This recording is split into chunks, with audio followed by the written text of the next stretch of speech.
Helps if I turn off the mute. Hey, welcome back to our daily encouragement channel. My name is Lewis. Our goal on this channel is to do the best we can to provide you daily encouragement from God's Word and hopefully find maybe a verse or two or multiple that ends up hopefully doing just like we said, providing encouragement. We are continuing through the book of Matthew. We are up to chapter 26. We got 26, 27, 28, and then we start a new book. So I'm kind of excited about that. Hope that you are as well. Thank you for taking the time to watch. Let's go to Matthew 26. We are going to start in verse number 20. Let's go back a little bit. I was going to start later, but we'll go ahead and start a little bit sooner. So we will start in verse 20. It says, "Now when the even was come, he sat down with the 12. And as they did eat, he said, Verily I say unto you, that one of you shall betray me. And they were exceeding sorrowful, and began every one of them to say unto him, Lord, is it I? And he answered and said, He that dippeth his hand with me in the dish, the same shall betray me. The Son of Man goeth as it is written of him, but woe unto that man by whom the Son of Man is betrayed. It had been good for that man if he had not been born. Then Judas, which betrayed him, answered and said, Master, is it I? And he said unto him, Thou hast said. And as they were eating, Jesus took bread and blessed it and brake it and gave it to the disciples and said, Take, eat, this is my body. And he took the cup and gave thanks and gave it to them, saying, Drink ye all of it, for this is my blood of the New Testament, which is shed for many for the remission of sins. But I say unto you, I will not drink henceforth of this fruit of the vine until that day when I drink it new with you in my Father's kingdom. And when they had sung a hymn, they went out into the Mount of Olives. Then saith Jesus unto them, All ye shall be offended because of me this night. For it is written, I will smite the shepherd, and the sheep of the flock shall be scattered abroad. But after I am risen again, I will go before you into Galilee. Peter answered and said unto him, Though all men shall be offended because of thee, yet will I never be offended. Jesus said unto him, Verily I say unto thee, that this night before the cock crow, thou shalt deny me thrice. Peter said unto him, Though I should die with thee, yet will I not deny thee. Likewise also said all the disciples." And we're going to fast forward to a very familiar verse. Let's see if I can find it here. Let's see. Scooting toward the end.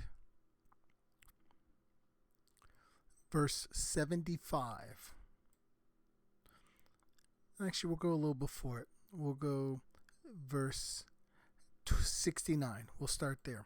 Now Peter sat without in the palace, and a damsel came unto him, saying, Thou also wast with Jesus of Galilee.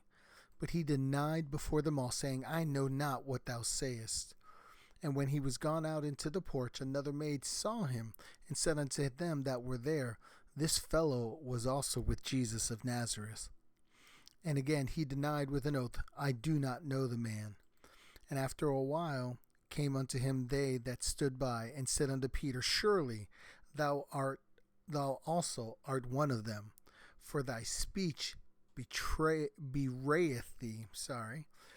Then began he to curse and to swear, saying, I know not the man. And immediately the cock crew. And Peter remembered the word of Jesus, which said unto him, Before the cock crow, thou shalt deny me thrice. And he went out and wept bitterly. So I have a question for you today. It kind of goes along with our encouragement. Have you ever stuck your foot in your mouth? Have you ever sat there and said something and then wished you could take it back?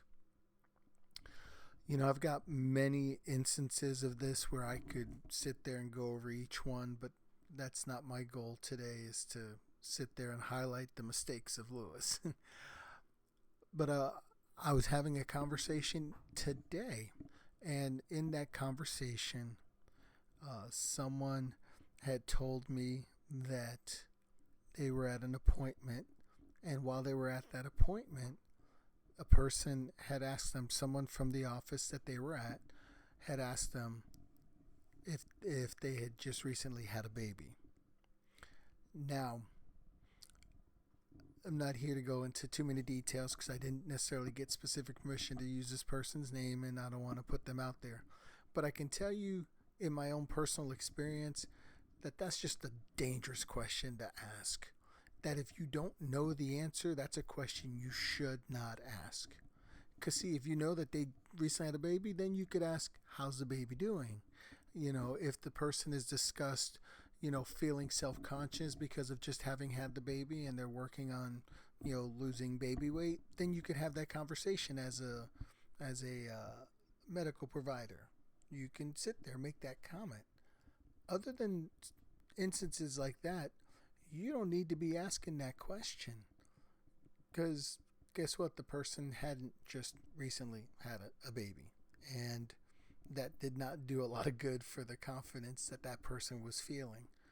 And honestly, I would be disappointed in the service provider that they would do something like that and stick their foot in their mouth that bad. See, the thing that we like to do when we read this passage here is we love to criticize Peter and act like, man, we would never sit there and be like, but Lord, I'm going to follow you to the end and I'm going to make sure I do that. We would never make the promise, or we say we wouldn't make the promise, or what we truly say is we wouldn't be guilty of breaking the promise.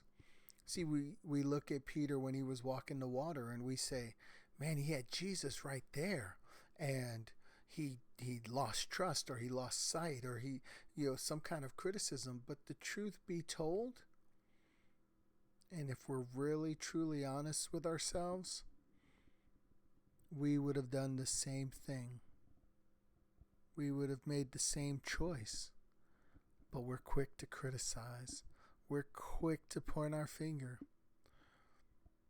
Now, if that's all I told you in this, that would be the most discouraging thing altogether. It'd be horribly discouraging.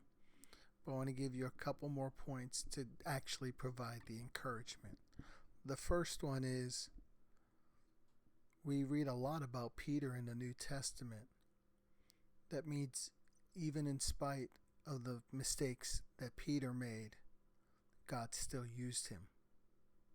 I don't know what's going on in your life. I don't know what things you deal with or what things you struggle with. But God still has a use for you. God still has a purpose for you. I know personally, this is something I struggled with. And I struggle with it daily because I know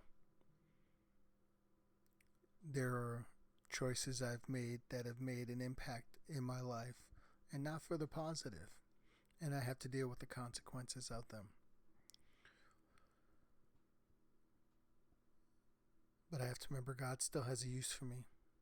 As long as I work and keep saying, Lord, help me to be better.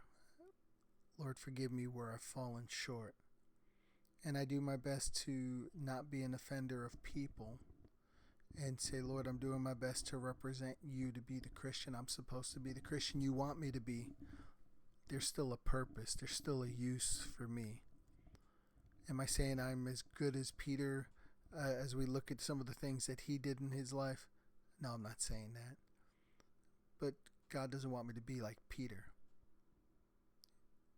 He wants me to be like Jesus. That should be my goal. That should be my ambition, is to be like him. And when I say that, remember what we read earlier about Judas and him betraying Jesus. Now I want you to think about what we read about. We read about this communion service, basically, that Jesus has with his disciples, including Judas, who's already started the betrayal process. Jesus didn't call him out like with a physical altercation. He didn't sit there yelling and screaming at him. When Judas tried to ask, I think in a deceitful way, like, Lord, is it I that betrays you? Is it me? He knew the answer. And Jesus told him, yeah, you said it. Yeah, I already know what you're doing. But he still gave him a chance. There was still a purpose for his life. There is still a purpose for you. A couple weeks ago, I took part in a suicide prevention and awareness program, a walk that they had here in my local area, and listening to the stories of some of the people that were there, and listening to the heartbreak that they had. There was a need for Jesus. There were people that could reach out to those folks. There was opportunity to be a Jesus to them, to show the love that he showed, to show the compassion that he showed. There are people in your life that you will have opportunity to be the Jesus in their life. Will you take it, or will you be a betrayer? I do hope that you're encouraged. Thank you so much for taking the time again to watch, to listen.